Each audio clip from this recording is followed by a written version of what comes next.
ಓಂ ನಮಃ ಶಿವಾಯ. ಎಲ್ಲರಿಗೂ ನಮಸ್ಕಾರ. ಇಂದು ಈ ವಿಡಿಯೋದ ಮೂಲಕ ಮೇಷರಾಶಿಯವರ ಜಾತಕದ ಫಲಿತಾಂಶಗಳ ಬಗ್ಗೆ ತಿಳಿದುಕೊಳ್ಳೋಣ. ಆಗಸ್ಟ್ 29ನೇ ತಾರೀಕು ಅಂದರೆ ಶನಿವಾರದಂದು ಈ ರಾಶಿಯವರಿಗೆ ನಡೆಯಲಿರುವುದು ಸಾಮಾನ್ಯವಾದ ರಾಶಿಫಲಗಳಲ್ಲ. ಇದು ಕೇವಲ ಒಂದು ದಿನದ ಬಗ್ಗೆ ಅಲ್ಲ, ಒಂದು ಘಟನೆಯ ಬಗ್ಗೆಯೂ ಅಲ್ಲ, ಒಬ್ಬ ವ್ಯಕ್ತಿಯ ಬಗ್ಗೆಯೂ ಅಲ್ಲ. ನಿಮ್ಮ ಜೀವನದಲ್ಲಿ ನಿಧಾನವಾಗಿ ರೂಪುಗೊಂಡು ಬರುತ್ತಿರುವ ಒಂದು ದೊಡ್ಡ ನಿರ್ಧಾರದ ಬಗ್ಗೆ. ಬಹಳಷ್ಟು ಈ ರಾಶಿಯವರು ಪ್ರಸ್ತುತ ತಮ್ಮ ಜೀವನದಲ್ಲಿ ಯಾವುದೋ ಒಂದು ಅವಕಾಶಕ್ಕಾಗಿ, ಯಾವುದೋ ಒಂದು ಉತ್ತರಕ್ಕಾಗಿ ಕಾಯುತ್ತಿದ್ದಾರೆ. ಕೆಲವರು ಸಂಬಂಧಗಳ ವಿಚಾರದಲ್ಲಿ, ಇನ್ನು ಕೆಲವರು ಆರ್ಥಿಕ ವಿಚಾರಗಳಲ್ಲಿ, ಮತ್ತಷ್ಟು ಜನರು ತಮ್ಮ ಗೌರವ, ಸ್ಥಾನಮಾನ ಮತ್ತು ಗುರುತಿಗಾಗಿ ಕಾಯುತ್ತಿದ್ದಾರೆ. ಆದರೆ ಈ ವಿಡಿಯೋದಲ್ಲಿರುವ ಅತ್ಯಂತ ಮುಖ್ಯವಾದ ವಿಷಯ ಏನೆಂದರೆ, ನೀವು ಕಾಯುತ್ತಿರುವ ಉತ್ತರ ಇನ್ನೂ ರೂಪುಗೊಳ್ಳುತ್ತಿರುವ ಹಂತದಲ್ಲಿರಬಹುದು, ಅಥವಾ ಆ ಉತ್ತರ ಯಾವಾಗಲಾದರೂ ರೂಪುಗೊಳ್ಳಬಹುದು. ಆದರೆ ಆ ನಿರ್ಧಾರ ಈಗಾಗಲೇ ತೆಗೆದುಕೊಳ್ಳಲಾಗಿದೆ. ಈಗ ನಿಮ್ಮ ಜೀವನದಲ್ಲಿ ಕಾಣಿಸಿಕೊಳ್ಳಲಿರುವ ಆ ನಿರ್ಧಾರಕ್ಕೆ ಸಂಬಂಧಿಸಿದ ಸಂಕೇತಗಳು ಮಾತ್ರ. ಈ ವಿಡಿಯೋವನ್ನು ಆರಂಭಿಸುವ ಮೊದಲು ನಮ್ಮ ಚಾನಲನ್ನು ಯಾರಾದರೂ ಈ ರಾಶಿಯವರು ಹೊಸದಾಗಿ ನೋಡುತ್ತಿದ್ದರೆ ದಯವಿಟ್ಟು ಸಬ್ಸ್ಕ್ರೈಬ್ ಮಾಡಿಕೊಳ್ಳಿ. ಈ ವಿಡಿಯೋ ನಿಮಗೆ ಇಷ್ಟವಾದರೆ ಓಂ ಶ್ರೀ ಮಾತೆಯೇ ನಮಃ ಎಂದು ಕಾಮೆಂಟ್ ಮಾಡಿ, ಲೈಕ್ ಮಾಡಿ, ನಮಗೆ ಸಪೋರ್ಟ್ ಮಾಡೋದನ್ನು ಮರೆಯಬೇಡಿ. ಮೇಷರಾಶಿಯು ಜ್ಯೋತಿಷ್ಯದಲ್ಲಿ 1ನೇ ರಾಶಿ ಚಕ್ರ ಚಿಹ್ನೆಯಾಗಿದೆ. ಇದರ ಆಕಾಶ ಮಂಟಪವು ಕೊಂಬುಗಳಿರುವ ಮೇಷದ ಮೀನ್ಸ್ ಕುರಿಯ ಆಕಾರದಲ್ಲಿದೆ. ಅಶ್ವಿನಿ, ಭರಣಿ ಮತ್ತು ಕೃತಿಕಾ ನಕ್ಷತ್ರದ ಮೊದಲ ಪಾದವು ಈ ರಾಶಿಯಲ್ಲಿದೆ. ಈ ರಾಶಿಯ ಅಧಿಪತಿ ಧೈರ್ಯ ಮತ್ತು ಪರಾಕ್ರಮದ ಕಾರಕನಾದ ಕುಜ ಮೀನ್ಸ್ ಮಂಗಳ. ಇದು ಅಗ್ನಿ ಅಂಶದ ಸಂಕೇತವಾಗಿದೆ. ಮುನ್ನುಗ್ಗುವ ಸ್ವಭಾವ, ನಾಯಕತ್ವದ ಗುಣ, ಚುರುಕುತನ, ಉತ್ಸಾಹ ಮತ್ತು ನಿರ್ಭೀತತೆ ಈ ರಾಶಿಯ ವಿಶೇಷತೆಯಾಗಿದೆ. ಚಕ್ರದಲ್ಲಿ ಇದು ಮೊದಲನೆಯದಾಗಿರುವುದರಿಂದ ಹೊಸ ಆರಂಭ, ಶಕ್ತಿ ಮತ್ತು ಮುಂಚೂಣಿಯಲ್ಲಿರುವ ಗುಣವನ್ನು ಇದು ಸೂಚಿಸುತ್ತದೆ. ಹಾಗೆಯೇ ಈ ವಿಡಿಯೋವನ್ನು ಕೊನೆಯವರೆಗೂ ನೋಡಿ, ಏಕೆಂದರೆ ಆರಂಭದಲ್ಲಿ ಹೇಳುವ ಸಂಕೇತವು ಕೊನೆಯಲ್ಲಿ ಹೇಳುವ ನಿರ್ಧಾರದೊಂದಿಗೆ ಸಂಪರ್ಕ ಹೊಂದುತ್ತದೆ. ಮಧ್ಯದಲ್ಲಿ ಬರುವ ಪ್ರತಿಯೊಂದು ಅವಕಾಶವೂ ಒಂದಕ್ಕೊಂದು ಸಂಬಂಧ ಹೊಂದಿರುತ್ತದೆ. ಈ ರಾಶಿಯವರು ಒಂದು ನ್ಯಾಯಾಲಯದಲ್ಲಿ ತೀರ್ಪು ನೀಡುವ ಮೊದಲು ಸಾಕ್ಷ್ಯಾಧಾರಗಳನ್ನು ಪರಿಶೀಲಿಸಲಾಗುತ್ತದೆ. ಒಬ್ಬ ವ್ಯಾಪಾರಿ ವಸ್ತುವಿನ ಗುಣಮಟ್ಟ ಮತ್ತು ಮೌಲ್ಯವನ್ನು ನಿರ್ಧರಿಸುವ ಮೊದಲು ಅದನ್ನು ತೂಕ ಮಾಡುತ್ತಾನೆ. ಅದೇ ರೀತಿಯಲ್ಲಿ ಕೆಲವು ಸಂದರ್ಭಗಳಲ್ಲಿ ವ್ಯಕ್ತಿಗಳ ಜೀವನದಲ್ಲಿಯೂ ಕೆಲವು ವಿಶ್ವಾಸ ಮತ್ತು ಮೌಲ್ಯಗಳನ್ನು ತೂಗಲಾಗುತ್ತದೆ. ನಾಳೆಯ ದಿನ ಈ ರಾಶಿಯವರಿಗೆ ಕಾಣಿಸಿಕೊಳ್ಳಲಿರುವ ಪ್ರಮುಖ ಶಕ್ತಿ ಇದೆ. ಈ ಹಂತದಲ್ಲಿ ಗುರು ಗ್ರಹವು ನಿಮ್ಮ ರಾಶಿಯ ಶಕ್ತಿಯೊಳಗಿನಿಂದ ನಿಮ್ಮನ್ನು ಎಚ್ಚರಗೊಳಿಸುತ್ತದೆ. ಬಹಳಷ್ಟು ಜನರು ಶುಕ್ರ ಗ್ರಹವನ್ನು ಪ್ರೀತಿ, ಸೌಂದರ್ಯ ಮತ್ತು ಸೌಕರ್ಯಗಳ ಅರ್ಥದಲ್ಲಿ ಮಾತ್ರ ನೋಡುತ್ತಾರೆ. ಆದರೆ ಶುಕ್ರನು ಮೌಲ್ಯಕ್ಕೆ ಅಧಿಪತಿ. ನಿಮ್ಮ ಮೌಲ್ಯ ಏನು, ನಿಮ್ಮ ಸ್ಥಾನಕ್ಕೆ ಎಷ್ಟು ತೂಕವಿದೆ, ನೀವು ಎಲ್ಲಿ ನಿಲ್ಲುತ್ತೀರಿ ಎಂಬುದನ್ನು ನಿರ್ಧರಿಸುವ ಶಕ್ತಿಯು ಶುಕ್ರನಲ್ಲಿದೆ. ಆದ್ದರಿಂದ ಈಗ ನಿಮ್ಮ ಜೀವನದಲ್ಲಿ ಕೆಲವು ಘಟನೆಗಳು ನಡೆಯುತ್ತಿರುವಂತೆ ಕಾಣಿಸಿದರೂ ಅದರ ಹಿಂದೆ ನಡೆಯುತ್ತಿರುವ ನಿಜವಾದ ಪ್ರಕ್ರಿಯೆ ನಿಮ್ಮ ಮೌಲ್ಯವನ್ನು ಮತ್ತೆ ನಿರ್ಧರಿಸುವ ಪ್ರಕ್ರಿಯೆಯಾಗಿದೆ. ಕಳೆದ ಕೆಲವು ಸಮಯದಿಂದ ನೀವು ಗಮನಿಸಿರುವ ಒಂದು ವಿಷಯ ಇದೆ. ಕೆಲವರು ನಿಮ್ಮ ಜೀವನದಿಂದ ದೂರವಾಗಿದ್ದಾರೆ, ಕೆಲವರು ಮೌನವಾಗಿದ್ದಾರೆ, ಇನ್ನು ಕೆಲವರು ನಿಮ್ಮ ಬಗ್ಗೆ ಮಾತನಾಡುವುದನ್ನು ಕಡಿಮೆ ಮಾಡಿದ್ದಾರೆ ಮತ್ತು ಕೆಲವರು ಏಕಾಏಕಿ ನಿಮ್ಮ ಮೇಲೆ ಕೋಪವನ್ನು ತೋರಿಸಲು ಆರಂಭಿಸಿದ್ದಾರೆ. ಈ ಬದಲಾವಣೆಗಳು ನಿಮಗಾಗಿ ವಿಚಿತ್ರವಾಗಿ ಕಾಣಿಸಬಹುದು, ಆದರೆ ಗ್ರಹಗಳ ದೃಷ್ಟಿಯಲ್ಲಿ ಇದು ಮುಂದೆ ನಡೆಯಲಿರುವ ಒಂದು ದೊಡ್ಡ ಬದಲಾವಣೆಗೆ ಸಂಬಂಧಿಸಿದ ಕ್ರಮಬದ್ಧವಾದ ವ್ಯವಸ್ಥೆಯಾಗಿದೆ. ಈ ಸಮಯದಲ್ಲಿ ಶನಿ ಗ್ರಹವು ಒಂದು ಪ್ರಮುಖ ಪಾತ್ರವನ್ನು ವಹಿಸುತ್ತಿದೆ. ಶನಿ ವೇಗವಾಗಿ ಫಲಿತಾಂಶಗಳನ್ನು ನೀಡುವುದಿಲ್ಲ. ಶನಿ ಮೌನವಾಗಿ ಕೆಲಸ ಮಾಡುತ್ತಾನೆ. ಶನಿ ಯಾವುದೇ ಘೋಷಣೆ ಮಾಡುವುದಿಲ್ಲ, ಆದರೆ ಶನಿ ನಿರ್ಧಾರ ಮಾಡಿದಾಗ ಅದರ ಪರಿಣಾಮ ಖಂಡಿತವಾಗಿಯೂ ಕಾಣಿಸುತ್ತದೆ. ಒಂದು ದೊಡ್ಡ ಕಟ್ಟಡವನ್ನು ನಿರ್ಮಿಸುವ ಮೊದಲು ಅದರ ಅಡಿಪಾಯವನ್ನು ಹೇಗೆ ಹಾಕುತ್ತಾರೋ ಅದೇ ರೀತಿಯಲ್ಲಿ ಶನಿ ನಿಮ್ಮ ಜೀವನದಲ್ಲಿ ಹೊಸ ನಿರ್ಧಾರಕ್ಕೆ ಅಡಿಪಾಯ ಹಾಕುತ್ತಿದ್ದಾನೆ. ಆದ್ದರಿಂದ ಕೆಲವು ಬಾಗಿಲುಗಳು ಮುಚ್ಚಿಕೊಂಡಂತೆ ಅನಿಸಬಹುದು, ಕೆಲವು ಸಂದರ್ಭಗಳಲ್ಲಿ ಅವಕಾಶಗಳು ಕೊನೆಯ ಕ್ಷಣದಲ್ಲಿಯೂ ನಿಂತು ಹೋಗಿರಬಹುದು. ಕೆಲವು ಸಂಭಾಷಣೆಗಳು ಪೂರ್ಣವಾಗಿರದೇ ಇರಬಹುದು. ಕೆಲವು ನಿರ್ಧಾರಗಳು ವಿಳಂಬವಾಗಿರಬಹುದು. ಇವೆಲ್ಲವೂ ಒಂದೇ ದಿಕ್ಕಿನಲ್ಲಿ ಸಾಗುತ್ತಿರುವ ಸೂಚನೆಗಳಾಗಿವೆ. ಇನ್ನು ಗುರುಗ್ರಹದ ಬಗ್ಗೆ ಮಾತನಾಡೋಣ. ಗುರುಗ್ರಹವು ವಿಸ್ತರಣೆಯ ಸಂಕೇತ. ಆದರೆ ವಿಸ್ತರಣೆ ಎಂದರೆ ಕೇವಲ ಹಣವಲ್ಲ. ವಿಸ್ತರಣೆ ಎಂದರೆ ಪ್ರಭಾವ ಹೆಚ್ಚಾಗುವುದು, ಪ್ರೀತಿ ಹೆಚ್ಚಾಗುವುದು, ಕುಟುಂಬದಲ್ಲಿ ನಿಮ್ಮ ಮಾತಿಗೆ ಬಲ ಹೆಚ್ಚಾಗುವುದು ಮತ್ತು ನಿಮ್ಮ ಅಸ್ತಿತ್ವವನ್ನು ಗುರುತಿಸುವುದು ಕೂಡ ಆಗಿದೆ. ನಾಳೆಯ ನಂತರ ಗುರುಶಕ್ತಿ ಈ ರಾಶಿಯವರಿಗೆ ಒಂದು ಆಸಕ್ತಿದಾಯಕ ಪರಿಸ್ಥಿತಿಯನ್ನು ಸೃಷ್ಟಿಸುತ್ತದೆ. ನೀವು ಇಷ್ಟು ದಿನ ಸಾಮಾನ್ಯವೆಂದು ಭಾವಿಸಿದ್ದ ಒಂದು ವಿಷಯ ಏಕಾಏಕಿ ಬಹಳ ಮುಖ್ಯವಾದ ವಿಷಯವಾಗಿ ಬದಲಾಗಬಹುದು. ಇದು ಉದ್ಯೋಗದ ರೂಪದಲ್ಲಿ ಕಾಣಿಸಿಕೊಳ್ಳಬಹುದು ಎಂದು ನಾನು ಹೇಳುತ್ತಿಲ್ಲ. ಇದು ವ್ಯವಹಾರದ ಒಂದು ಅವಕಾಶದ ರೂಪದಲ್ಲಿ ಕಾಣಿಸಿಕೊಳ್ಳಬಹುದು ಎಂದು ನಾನು ಹೇಳುತ್ತಿಲ್ಲ. ಏಕೆಂದರೆ ಇಲ್ಲಿ ಮುಖ್ಯವಾದದ್ದು ಅದರ ರೂಪವಲ್ಲ. ಮುಖ್ಯವಾದದ್ದು ನಿಮ್ಮ ಗಮನ ಯಾವ ಕಡೆಗೆ ತಿರುಗುತ್ತದೆ ಎಂಬುದು. ಇದುವರೆಗೆ ಯಾರೂ ಹೆಚ್ಚು ಗಮನ ಕೊಡದಿದ್ದ ಒಂದು ವಿಷಯ ಈಗ ಕೇಂದ್ರ ಬಿಂದುವಾಗಿ ಬದಲಾಗಬಹುದು. ಚಂದ್ರಗ್ರಹವು ಈ ಸಮಯದಲ್ಲಿ ಪ್ರಮುಖ ಪಾತ್ರವನ್ನು ವಹಿಸುತ್ತಿದ್ದಾನೆ. ಮನಸ್ಸನ್ನು ಮನಸ್ಸಿನ ಅಧಿಪತಿ ಎಂದು ಕರೆಯುತ್ತಾರೆ. ಬಹಳಷ್ಟು ಈ ರಾಶಿಯವರು ಇತ್ತೀಚೆಗೆ ಕೆಲವು ವಿಚಿತ್ರವಾದ ಆಲೋಚನೆಗಳನ್ನು ಅನುಭವಿಸಿರಬಹುದು. ಇಂದಿನ ದಿನಗಳಲ್ಲಿ ನಡೆದ ಕೆಲವು ಘಟನೆಗಳು ಮತ್ತೆ ಮತ್ತೆ ನೆನಪಿಗೆ ಬಂದಿರಬಹುದು. ಕೆಲವರ ಬಗ್ಗೆ ಏಕಾಏಕಿ ಯೋಚನೆ ಬಂದಿರಬಹುದು. ಹಳೆಯ ನಿರ್ಧಾರಗಳನ್ನು ಮತ್ತೊಮ್ಮೆ ಪರಿಶೀಲಿಸಬೇಕೆಂಬ ಭಾವನೆ ಮೂಡಿರಬಹುದು. ಇದು ಕೇವಲ ಭಾವನೆಗಳ ಪ್ರಭಾವವಲ್ಲ. ನಿಮ್ಮ ಮನಸ್ಸು ಕೆಲವು ಸಂಕೇತಗಳನ್ನು ಹಿಡಿದುಕೊಳ್ಳಲು ಪ್ರಯತ್ನಿಸುತ್ತಿದೆ. ಇಲ್ಲಿ ಒಂದು ಪ್ರಮುಖ ಪ್ರಶ್ನೆ ಬರುತ್ತದೆ. ಆ ನಿರ್ಧಾರ ಏನು? ಈಗಲೇ ಆ ಪ್ರಶ್ನೆಗೆ ಉತ್ತರ ನೀಡುವುದಿಲ್ಲ. ಏಕೆಂದರೆ ಆ ನಿರ್ಧಾರವನ್ನು ಅರ್ಥ ಮಾಡಿಕೊಳ್ಳಬೇಕಾದರೆ ಮೊದಲು ಅದರ ಸುತ್ತಲೂ ರೂಪುಗೊಂಡಿರುವ ಸಂಕೇತಗಳನ್ನು ಅರ್ಥ ಮಾಡಿಕೊಳ್ಳಬೇಕು. ಮೊದಲ ಸಂಕೇತ ಏನು ಎಂದರೆ ನಿಮ್ಮ ಸುತ್ತಲಿರುವ ಜನರ ವರ್ತನೆಯಲ್ಲಿ ಬದಲಾವಣೆ. ಕೆಲವರು ನಿಮ್ಮನ್ನು ಹೊಸ ದೃಷ್ಟಿಕೋನದಿಂದ ನೋಡಲು ಪ್ರಾರಂಭಿಸುತ್ತಾರೆ. ನೀವು ಬದಲಾಗಿಲ್ಲ, ನಿಮ್ಮ ಮಾತುಗಳು ಬದಲಾಗಿಲ್ಲ, ನಿಮ್ಮ ಗುರಿಗಳು ಬದಲಾಗಿಲ್ಲ, ಆದರೆ ಇತರರ ದೃಷ್ಟಿಕೋನ ಬದಲಾಗುತ್ತಿದೆ. ಈ ಬದಲಾವಣೆ ಏಕೆ ಬರುತ್ತಿದೆ? ಏಕೆಂದರೆ ಶುಕ್ರನು ನಿಮ್ಮ ಮೌಲ್ಯವನ್ನು ಬೆಳಕಿಗೆ ತರುತ್ತಿದ್ದಾನೆ. ಇಷ್ಟು ದಿನ ನೆರಳಿನಲ್ಲಿ ಇದ್ದದ್ದು ಬೆಳಕಿಗೆ ಬಂದಾಗ ಅದನ್ನು ನೋಡುವವರ ಪ್ರತಿಕ್ರಿಯೆಯೂ ಬದಲಾಗುತ್ತದೆ. ಎರಡನೇ ಸಂಕೇತ ಏನು ಎಂದರೆ ಇಷ್ಟು ದಿನ ನಿಂತು ಹೋಗಿದ್ದ ಒಂದು ವಿಷಯ ಮತ್ತೆ ಚಲಿಸಲು ಪ್ರಾರಂಭಿಸುವುದು. ಇದು ಒಂದು ಅವಕಾಶವಾಗಿರಬಹುದು ಎಂದು ಖಚಿತವಾಗಿ ಹೇಳಲು ಸಾಧ್ಯವಿಲ್ಲ. ಆದರೆ ನಿಂತು ಹೋಗಿದ್ದ ಶಕ್ತಿ ಮತ್ತೆ ಹರಿಯಲು ಪ್ರಾರಂಭಿಸುತ್ತದೆ. ನೀವು ಗಮನಿಸಬೇಕಾದ ಮೊದಲ ಬದಲಾವಣೆ ಚಲನೆ. ಆ ಚಲನೆ ತುಂಬ ದೊಡ್ಡದಾಗಿರಬೇಕೆಂದಿಲ್ಲ. ಸಣ್ಣ ಮಟ್ಟದಲ್ಲಿ ಬದಲಾವಣೆ ಕಾಣಿಸಿಕೊಳ್ಳಬಹುದು. ಆದರೆ ಅದು ಕ್ರಮೇಣ ಮುಂದಕ್ಕೆ ಸಾಗುತ್ತಿರುವುದು ನಿಮಗೆ ಕಾಣಿಸುತ್ತದೆ. ಮೂರನೇ ಸಂಕೇತವು ಯಥಾಚಿತ್ತವಾಗಿ ಕಾಣಿಸಿದರೂ ಗಮನಿಸಬೇಕಾದದ್ದು.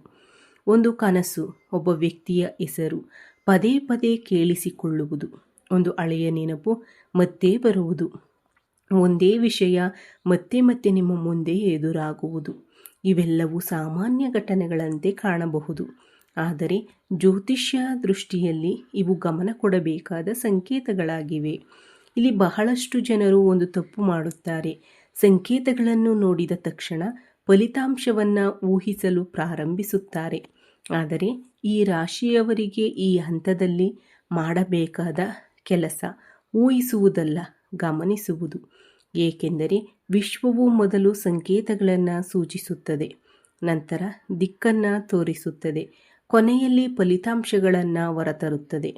ಈ ರಾಶಿಯವರಿಗೆ ಪ್ರಸ್ತುತ ಅತ್ಯಂತ ಆಸಕ್ತಿದಾಯಕ ವಿಷಯ ಏನೆಂದರೆ ಹೊರಗಿನ ಜಗತ್ತಿನಲ್ಲಿ ಕಾಣುವ ಬದಲಾವಣೆಗಿಂತ ಒಳಗೆ ನಡೆಯುತ್ತಿರುವ ಬದಲಾವಣೆ ಬಹಳ ದೊಡ್ಡದಾಗಿದೆ. ಬಹಳಷ್ಟು ಜನರು ಜೀವನದಲ್ಲಿ ಫಲಿತಾಂಶ ಬಂದ ನಂತರವೇ ಬದಲಾವಣೆಗಳನ್ನು ಗುರುತಿಸುತ್ತಾರೆ. ಆದರೆ ಜ್ಯೋತಿಷ್ಯದ ನಿಜವಾದ ಅಧ್ಯಾಯ ಫಲಿತಾಂಶ ಕಾಣಿಸಿಕೊಳ್ಳುವ ಮೊದಲೇ ಆರಂಭವಾಗುತ್ತದೆ. ಈ ಸಮಯದಲ್ಲಿ ಶುಕ್ರನು ನಿಮ್ಮ ಜೀವನದಲ್ಲಿ ಮೌಲ್ಯವನ್ನು ಪುನರ್ ನಿರ್ಧರಿಸುವ ಪ್ರಕ್ರಿಯೆಯನ್ನು ನಡೆಸುತ್ತಿದ್ದಾನೆ. ಒಂದು ಪ್ರಶ್ನೆಯನ್ನು ನೀವು ನಿಮ್ಮಲ್ಲೇ ಕೇಳಿಕೊಳ್ಳಿ. ಕಳೆದ ಕೆಲವು ಸಮಯದಿಂದ ನೀವು ಯಾರಿಗೆ ಎಷ್ಟು ಸಮಯ ನೀಡುತ್ತಿದ್ದೀರಿ? ಯಾರಿಗೆ ಎಷ್ಟು ಪ್ರಾಮುಖ್ಯತೆ ನೀಡುತ್ತಿದ್ದೀರಿ? ಯಾವ ವಿಷಯಕ್ಕೆ ಎಷ್ಟು ಶಕ್ತಿಯನ್ನು ಬಳಸುತ್ತಿದ್ದೀರಿ? ಈ ಪ್ರಶ್ನೆಗಳಿಗೆ ನಿಮ್ಮ ಉತ್ತರವೇ ಈಗ ವಿಶ್ವವು ಪರಿಶೀಲಿಸುತ್ತಿರುವ ಪ್ರಮುಖ ಅಂಶಗಳು. ಶುಕ್ರನು ಕೇವಲ ಪ್ರೀತಿಯನ್ನು ಸೂಚಿಸುವುದಿಲ್ಲ. ಶುಕ್ರನು ಆಯ್ಕೆಯನ್ನು ತೋರಿಸುತ್ತಾನೆ. ನೀವು ಯಾರನ್ನು ಆಯ್ಕೆ ಮಾಡುತ್ತಿದ್ದೀರಿ? ಯಾವುದನ್ನು ಮೌಲ್ಯಯುತವೆಂದು ಭಾವಿಸುತ್ತಿದ್ದೀರಿ? ನೀವು ಎಲ್ಲಿ ನಿಲ್ಲಲು ನಿರ್ಧರಿಸುತ್ತಿದ್ದೀರಿ? ಈ ಎಲ್ಲ ವಿಷಯಗಳ ಮೇಲೂ ಶುಕ್ರನ ಪ್ರಭಾವವಿದೆ.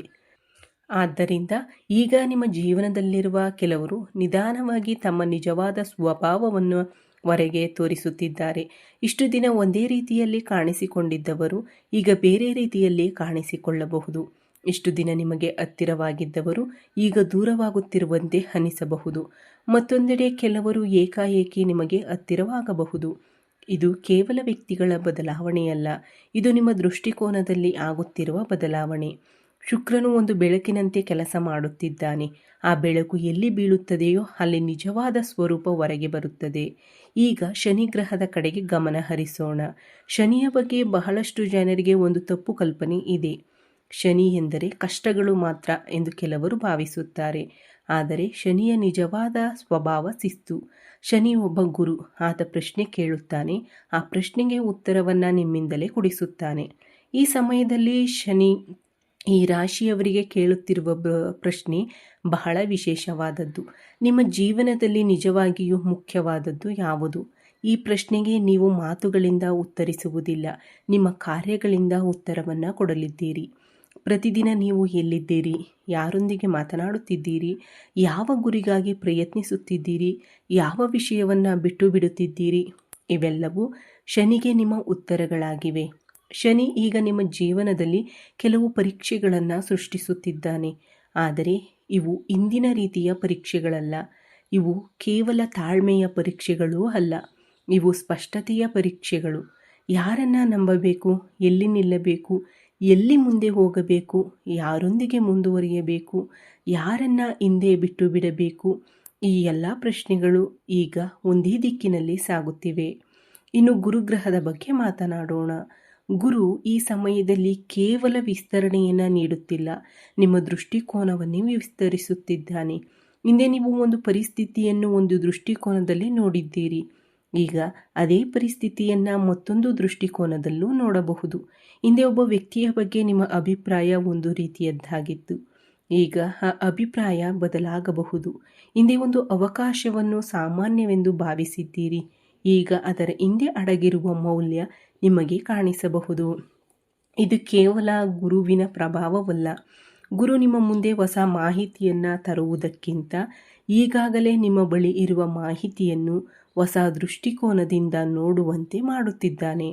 ಆದ್ದರಿಂದ ಈ ರಾಶಿಯವರಿಗೆ ನಾಳೆಯ ನಂತರ ಒಂದು ವಿಚಿತ್ರವಾದ ಅನುಭವವಾಗಬಹುದು.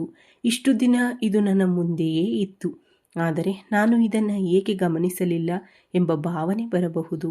ಆ ಭಾವನೆಯನ್ನು ನಿರ್ಲಕ್ಷಿಸಬೇಡಿ, ಏಕೆಂದರೆ ಅದೇ ಒಂದು ಗ್ರಹದ ಸಂಕೇತವಾಗಿರಬಹುದು. ಈಗ ಬುಧ ಗ್ರಹದ ಕಡೆಗೆ ಬರೋಣ.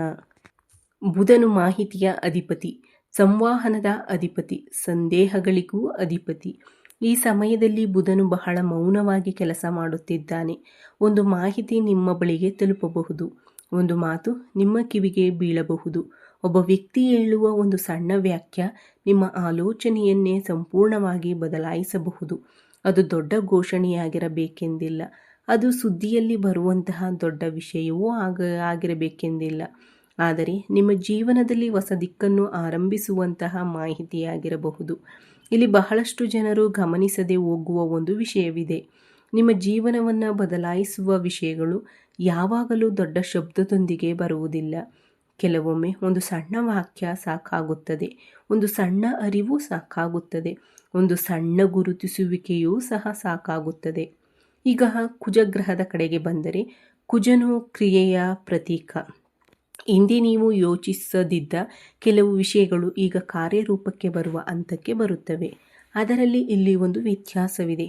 ಈ ಬಾರಿ ನಿಮ್ಮ ಕ್ರಿಯೆ ಆತುರದಿಂದ ಬರುವುದಿಲ್ಲ, ಸ್ಪಷ್ಟತೆಯಿಂದ ಬರುತ್ತದೆ. ಇಲ್ಲಿ ಬಹಳ ಮುಖ್ಯವಾದ ಬದಲಾವಣೆ, ಏಕೆಂದರೆ ಸ್ಪಷ್ಟತೆಯಿಂದ ಬರುವ ನಿರ್ಧಾರಗಳು ಬಹಳ ಕಾಲ ಮುಂದುವರಿಯುತ್ತವೆ. ಆತುರದಿಂದ ತೆಗೆದುಕೊಳ್ಳುವ ನಿರ್ಧಾರಗಳು ಬೇಗನೆ ನಿಂತು ಹೋಗಬಹುದು. ಈಗ ನಾವು ಒಂದು ಪ್ರಮುಖ ಹಂತಕ್ಕೆ ಬಂದಿದ್ದೇವೆ. ಈ ರಾಶಿಯವರಿಗೆ ಈ ಹಂತದಲ್ಲಿ ಅತ್ಯಂತ ಮುಖ್ಯವಾದ ಬದಲಾವಣೆ ಹೊರಗಿನ ಜಗತ್ತಿನಲ್ಲಿ ಅಲ್ಲ, ಅದು ನಿಮ್ಮ ಗುರುತಿನಲ್ಲಿ ನಡೆಯುತ್ತದೆ. ಜೀವನದಲ್ಲಿ ಬಹಳ ಕಷ್ಟವಾದ ಕೆಲಸ ಎಂದರೆ ಯಾವುದನ್ನಾದರೂ ಸಾಧಿಸುವುದು ಮಾತ್ರವಲ್ಲ, ತಮ್ಮ ನಿಜವಾದ ಮೌಲ್ಯವನ್ನು ತಾವು ಗುರುತಿಸುವುದು. ಅದು ಒಂದು ದೊಡ್ಡ ವಿಷಯ. ಈಗ ಅದೇ ಪ್ರಕ್ರಿಯೆ ಆರಂಭವಾಗಲಿದೆ. ನೀವು ಹಿಂದೆ ತೆಗೆದುಕೊಂಡ ಕೆಲವು ನಿರ್ಧಾರಗಳು ಆ ಸಮಯದಲ್ಲಿ ಸರಿಯಾದವುಗಳಂತೆ ಅನಿಸದೇ ಇರಬಹುದು. ಕೆಲವು ಸಂದರ್ಭಗಳಲ್ಲಿ ನೀವು ಮೌನವಾಗಿರಲು ಆಯ್ಕೆ ಮಾಡಿಕೊಂಡಿದ್ದೀರಿ. ಕೆಲವು ಸಂದರ್ಭಗಳಲ್ಲಿ ವಾದ ಮಾಡುವ ಬದಲು ಮೌನವಾಗಿದ್ದೀರಿ. ಮತ್ತೆ ಕೆಲವು ಸಂದರ್ಭಗಳಲ್ಲಿ ನಿಮ್ಮ ಮಾತಿಗಿಂತ ನಿಮ್ಮ ಕೆಲಸವೇ ಮಾತನಾಡಲಿ ಎಂದು ನಿರ್ಧರಿಸಿದ್ದೀರಿ.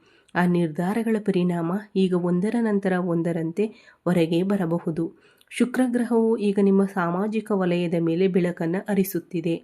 ಇದರಿಂದ ಒಂದು ಆಸಕ್ತಿದಾಯಕ ವಿಷಯ ನಡೆಯುತ್ತದೆ. ನಿಮ್ಮ ಸುತ್ತಲಿರುವವರ ನಿಜವಾದ ಉದ್ದೇಶಗಳು ಸ್ಪಷ್ಟವಾಗುತ್ತವೆ. ಇಷ್ಟು ದಿನ ನಿಮ್ಮ ಬೆಂಬಲಿಗರಂತೆ ಕಾಣಿಸಿಕೊಂಡ ಕೆಲವರ ನಡವಳಿಕೆಯಲ್ಲಿ ವ್ಯತ್ಯಾಸ ನಿಮಗೆ ಗೊತ್ತಾಗಬಹುದು.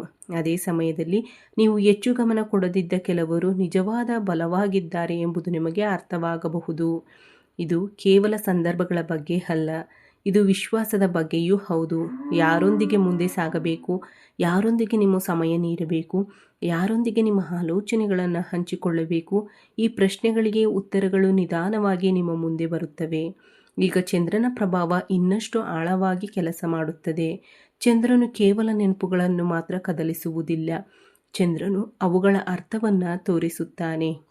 ಅದಕ್ಕಾಗಿ ಕೆಲವು ಹಳೆಯ ಘಟನೆಗಳು ಈಗ ಹೊಸ ಅರ್ಥವನ್ನು ನೀಡಬಹುದು. ಒಮ್ಮೆ ನಡೆದ ಒಂದು ಸಣ್ಣ ಸಂಭಾಷಣೆ ಈಗ ದೊಡ್ಡ ಸಂಕೇತದಂತೆ ಅನಿಸಬಹುದು. ಒಮ್ಮೆ ಸಾಮಾನ್ಯವಾಗಿ ಕಂಡಿದ್ದ ಒಂದು ಘಟನೆ ಈಗ ನಿಮ್ಮ ಜೀವನದ ದಿಕ್ಕನ್ನು ಬದಲಾಯಿಸುವ ಪ್ರಮುಖ ತಿರುವಿನಂತೆ ಕಾಣಬಹುದು. ಇದು ಕೇವಲ ಚಿಕ್ಕ ಘಟನೆ ಅಲ್ಲ. ಈಗ ಈ ವಿಡಿಯೋ ನಿಮಗೆ ಇಷ್ಟವಾಗಿದ್ದರೆ ದಯವಿಟ್ಟು ನಮ್ಮ ಚಾನಲನ್ನು ಸಬ್ಸ್ಕ್ರೈಬ್ ಮಾಡಿ, ಲೈಕ್ ಮಾಡಿ, ನಿಮ್ಮ ಫ್ರೆಂಡ್ಸ್ ಆ್ಯಂಡ್ ಫ್ಯಾಮಿಲಿ ಜೊತೆ ಹಂಚಿಕೊಳ್ಳಿ. ಈ ವಿಡಿಯೋಗೆ ಓಂ ಶ್ರೀ ಮಾತೆಯೇ ನಮಃ ಎಂದು ಕಮೆಂಟ್ ಮಾಡುವುದನ್ನು ಮರೆಯಬೇಡಿ. ಈ ವಿಡಿಯೋ ವೀಕ್ಷಿಸಿದ ನನ್ನೆಲ್ಲ ವೀಕ್ಷಕ ಬಂಧುಗಳಿಗೂ ಧನ್ಯವಾದಗಳು. ಜೈ ಶ್ರೀರಾಮ್, ಜೈ ಶ್ರೀ ಕೃಷ್ಣ, ಹರ ಹರ ಮಹಾದೇವ್.